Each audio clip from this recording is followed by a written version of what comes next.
Good morning. So we are here with the PIB session. So we will be discussing most important news from 7th December PIB. So which is with respect to UNESCO, circular economy and PAX. So without wasting any further time, let's move on to our first news. So first news is with respect to UNESCO.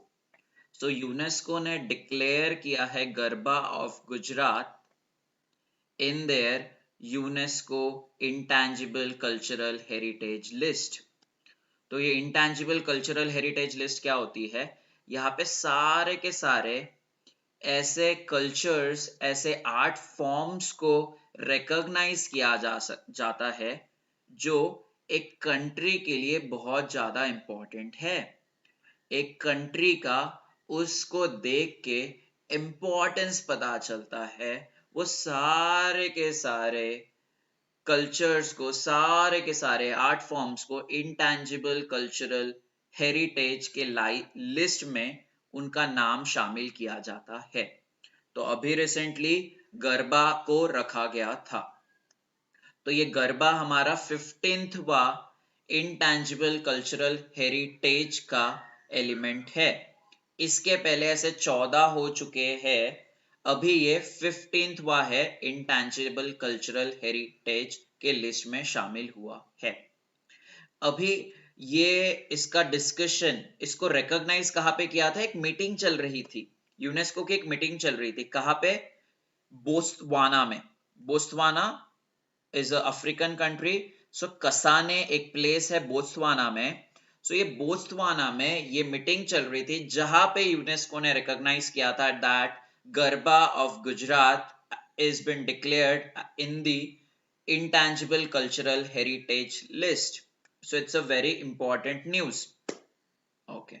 Last time का ICH में कौन सा नाम था? Last year it was Durga Puja of West Bengal. So याद रखिए, last time it was Durga Puja, this time it is Garba of Gujarat. Okay. एक conference हुई थी यार, एक कॉन्फ्रेंस हुई थी। कौन सी conference? Convention for safeguarding of intangible heritage. तो ये कॉन्फ्रेंस में बोला गया था कि हमें ऐसे आर्ट फॉर्म्स को शामिल करना है यूनेस्को हेरिटेज लिस्ट में जो एक कंट्री के लिए बेहद इंपॉर्टेंट है। ओके। तो ये कॉन्फ्रेंस कब हुई थी? याद रखना है, 2003 की कॉन्फ्रेंस थी। Very very very important. Okay. तो ये ये जो डिसाइड करती है कि कल्चरल हेरिटेज, कौन से कल्चरल हेरिटेज एक यूनेस्को लिस्ट में आने चाहिए, ये कौन डिसाइड करता है? ये इंटर गवर्नमेंटल कमिटी डिसाइड करती है, जो ICH की कमिटी है, इंटेंजिबल कल्चरल हेरिटेज की कमिटी। तो ये कितने मेंबर कमिटी है? 24 मेंबर कमिटी है। इंडिया इसका पार्ट है। कब से पार्ट है इंडिया इसका? 2022 से, दैट इज पिछले साल से इंडिया इसका पार्ट है और अगले 4 साल तक इंडिया इसका पार्ट रहेगा। Okay, so I hope this is clear. Next is about primary agriculture credit societies, PACS. PACS का मीनिंग क्या है यार? पैक्स एक ऐसे एंटिटीज होते हैं जो रूरल एरियाज के नीड्स को फुलफिल करते हैं। रूरल एरियाज के अगर कोई एग्रीकल्चरल नीड्स है या फिर नॉन एग्रीकल्चरल नीड्स है, उनके नीड्स को फुलफिल करने का काम आपका पैक्स का है। पर पैक्स किस लिए बनी थी? पैक्स इसलिए बनी थी कि जो भी रूरल एरियाज में, जो भी एग्रीकल्चर वाले लोग हैं, जो रूरल एरियाज में रहते हैं, उन लोगों को लोन्स प्रोवाइड करने के लिए, उन लोगों की क्रेडिट नीड्स पूरी करने के लिए पैक्स बनी थी। बट जैसे जैसे टाइम बीतता गया, हमने बोला कि पैक्स आपको हर एक सेक्टर ऑफ द इकोनॉमी को डेवलप करना है। मतलब आप हर एक सेक्टर को भी लोन प्रोवाइड कर सकते हो और उनको आप एडवाइस प्रोवाइड कर सकते हो। ओके। सो ये पैक्स को और अच्छा बनाने के लिए इनिशिएटिव्स लिए गए हैं by the ministry of corporation. जैसे हमने मॉडल बायलॉज लाए थे और कंप्यूटराइजेशन ऑफ पैक्स किया था। मॉडल बायलॉज में यही बोला गया है कि पहले हम एग्रीकल्चर सेक्टर के लिए पैक्स को एग्जिस्टेंस में लाया था हमने, बट अभी पैक्स अलग अलग बिजनेस एक्टिविटीज में भी लोन प्रोवाइड कर सकते हैं और अपनी एडवाइस प्रोवाइड कर सकते हैं जिसके वजह से रूरल एंटरप्रेन्योर, रूरल एग्रीकल्चरिस्ट अपना बिजनेस को इम्प्रूव कर सके. Okay, these are existing only in rural areas important है. Okay, so और क्या बोला गया है कि पैक्स को ना हमें कंप्यूटराइज करना है, डिजिटल बनाना है पैक्स को. पैक्स यार रूरल एरिया में बंदा है और उसके अगर 20 किलोमीटर दूर अगर कोई पैक है तो उस केस में उसको रूरल एरियाज में वो 20 किलोमीटर दूर वाले पैक में जाना पड़ेगा, उसके लिए उसका टाइम जाएगा, उसका ट्रांसपोर्टेशन कॉस्ट लगेगा. तो ये रूरल एरिया के गरीब लोगों के लिए फिजिबल होगा क्या? ऑब्वियसली फिजिबल नहीं होगा. तो इसलिए गवर्नमेंट बोलती है कि हमें पैक्स को डिजिटलाइज बनाना है. ओके, तो जिसके वजह से वो पैक्स में रूरल एरियाज के डिजिटल फॉर्म में वो प्लेटफॉर्म पे रूरल एरियाज के लोग जा पाएंगे और अपनी सारी क्रेडिट नीड्स को पूरी कर पाएंगे. अगर उनको गाइडेंस भी चाहिए वो पैक से तो वो प्लेटफॉर्म पे चले जाएंगे और वो प्लेटफॉर्म के माध्यम से भी गाइडेंस प्रोवाइड किया जाएगा to the people living in the rural areas. ठीक है, कंप्यूटराइजेशन ऑफ पैक्स मतलब कुछ नहीं, पैक्स को हमें डिजिटल फॉर्मेट में कन्वर्ट करना है. ओके, तो उसके लिए एक सेंट्रली स्पॉन्सर्ड प्रोजेक्ट है. यहाँ पे हमने बोला है कि 63,000 पैक्स को हमें डिजिटल बनाना है. ओके, तो इसका बजट कितना है यार? 2516 करोड़ का बजट है, याद रखिए, इंपॉर्टेंट हो सकता है. ठीक है, तो यहाँ पे बोला गया है कि हर एक पैक ईआरपी सिस्टम के साथ लॉग्ड इन होना चाहिए. ईआरपी सिस्टम ये ऐसा सिस्टम है जहाँ पे हर एक चीज देखी जा सकती है कि पैक्स के अकाउंट में पैक्स के पास अभी कितना पैसा है, पैक्स ने कितने लोगों को लोन दिया है, ये सारी चीजें ईआरपी सिस्टम में देखी जा सकती है.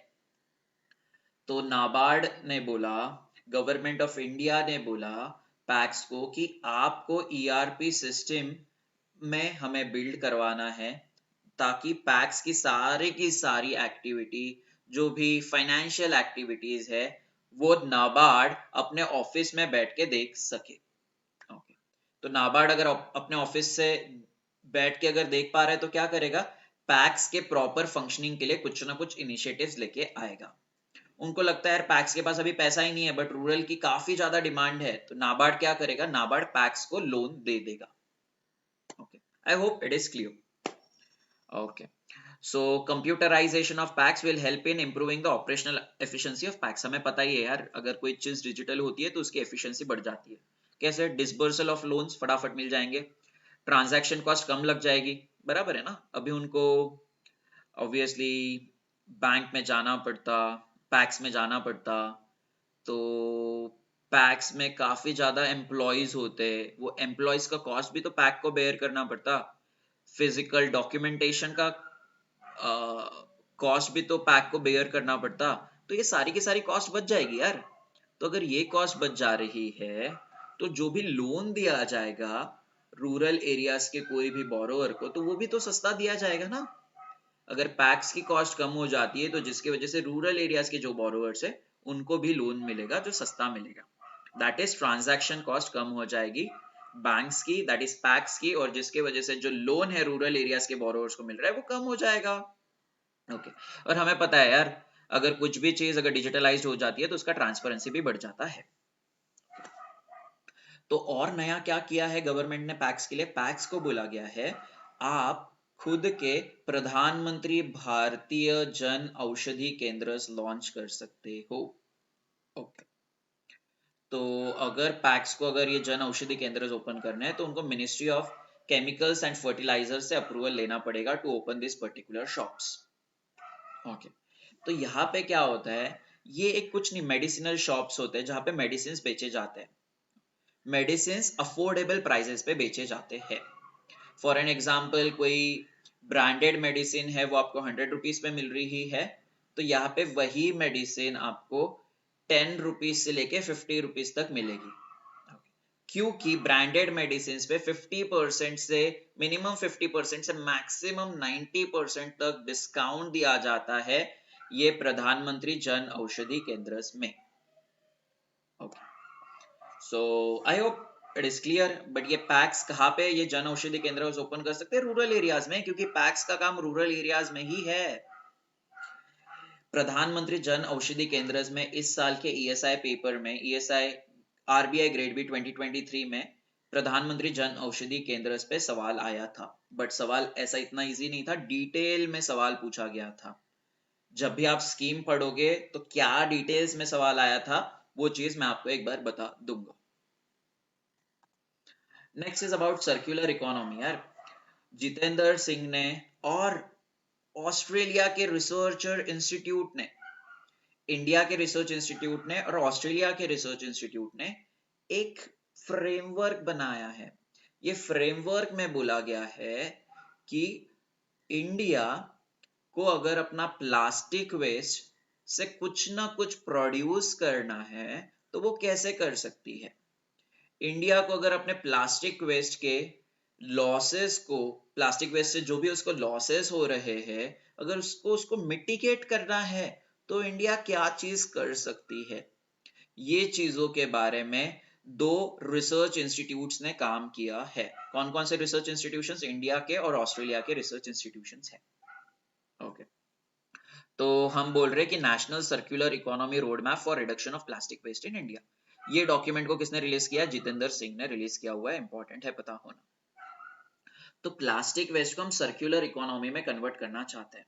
ठीक है, प्लास्टिक की सर्कुलर इकोनॉमी बनाना चाहते हैं। मतलब क्या यार, प्लास्टिक वेस्ट जो भी जनरेट हो रहा है उसके मदद से हम कुछ ना कुछ प्लास्टिक रिलेटेड प्रोडक्ट बनाना चाहते हैं। तो प्लास्टिक वेस्ट को पूरा का पूरा ट्रांसफॉर्म करके एक फिनिश गुड में बनाना चाहते हैं। That is the meaning of plastic circular economy. Circular economy, waste से अगर आप वो वेस्ट को रिसाइकल करके, रीयूज करके अगर आप कोई एक प्रोडक्टिव प्रोडक्ट बना रहे हो, आप कोई फिनिश प्रोडक्ट बना रहे हो वो वेस्ट के माध्यम से, तो आप बोलोगे इट्स अ सर्कुलर इकोनॉमी। तो ऑब्वियसली यार, अगर प्लास्टिक वेस्ट को अगर हम किसी अच्छे प्रोडक्ट में कन्वर्ट कर रहे हैं तो प्लास्टिक के वजह से जो भी हार्मफुल इफेक्ट्स है वो होंगे क्या हमारे? नहीं होंगे, क्योंकि अगर प्लास्टिक वैसा का वैसा अनट्रीटेड है तो वो ओशियंस में चले जाता है, जिसके वजह से मराइन एनिमल्स की लाइफ काफी ज्यादा खराब होती है और जिसके वजह से हमारे सी शोर्स भी खराब होते रहते हैं। इसलिए प्लास्टिक सर्कुलर इकोनॉमी होना बेहद इंपॉर्टेंट है। स्वच्छता कैंपेन, यार ये मोदी जी ने कैंपेन रिलीज किया था। यहाँ पे ये बताया गया है कि वेस्ट से आप पैसा कैसे बना सकते हो। मोदी जी बोलते हैं कि यार आपके घर में ना जो क्या है, आपके पास कचरा है, जो वेजिटेबल वेस्ट निकलता है, जो फूड वेस्ट निकलता है, वो आप हमें प्रोवाइड करो, उससे भी हम आपको पैसा प्रोवाइड करेंगे या फिर उससे हम बायोगैस प्रोवाइड करेंगे। गांव में यही होता है, गांव में एग्रीकल्चर वेस्ट लिया जाता है गवर्नमेंट के द्वारा, ऐसा गवर्नमेंट का बोलना है, और वो एग्रीकल्चर वेस्ट लेके उसके अंतर्गत बायोफ्यूल दिया जाता है टू द रूरल पीपल, या कहीं कहीं पे पैसा भी दिया जाता है। तो मोदी जी का बोलना है वेस्ट का बहुत इंपॉर्टेंस है। मोदी जी ने ये भी बोला है कि यार गवर्नमेंट ऑफ इंडिया ने जो भी उनका इलेक्ट्रॉनिक स्क्रैप था गवर्नमेंट ऑफ इंडिया के पास, उन्होंने वो स्क्रैप को बेच के पिछले 3 साल में 11,000 करोड़ रुपए कमाए हैं। तो देखो स्क्रैप का कितना इंपॉर्टेंस है। ठीक है, तो ऐसे रिसाइकल करने के लिए अलग अलग इनिशिएटिव अलग अलग इंस्टीट्यूशंस के द्वारा भी लिए गए हैं। जैसे department of science and technology, technology development board और सीएसआईआर ने एक रिसाइकलिंग ऑन व्हील बस भी निकाला है। और Dehradun based Indian institute of petroleum ने, जो कि एक सीएसआईआर का इंस्टीट्यूट है, उन्होंने भी एक वैन बनाई है। कौन सी वैन, क्या काम करती है ये वैन? ये वैन आपके घर से कुकिंग ऑयल लेगी और वो कुकिंग ऑयल को बायोफ्यूल में कन्वर्ट कर देगी। ठीक है, जो यूज्ड कुकिंग ऑयल आपसे लेगी और उसको बायोफ्यूल में कन्वर्ट कर देगी। Biofuel is extremely crucial to mitigate the impacts of climate change, to arrest the impact of climate change. I hope everything is clear that we have seen in this lecture. If yes, do let me know in the comment section. Your comments are much more valuable to me because I have recently started this initiative on the eve of Lakshmi Pujan, where I teaches you business standard newspaper analysis, how to read, and all of the news that comes in the business standard newspaper which are important for your examination. We cover that on a daily basis. So I hope this is very clear. If you have any kind of doubts, do let me know in the comment section. I'll be more than happy to resolve all your queries. Thank you so much.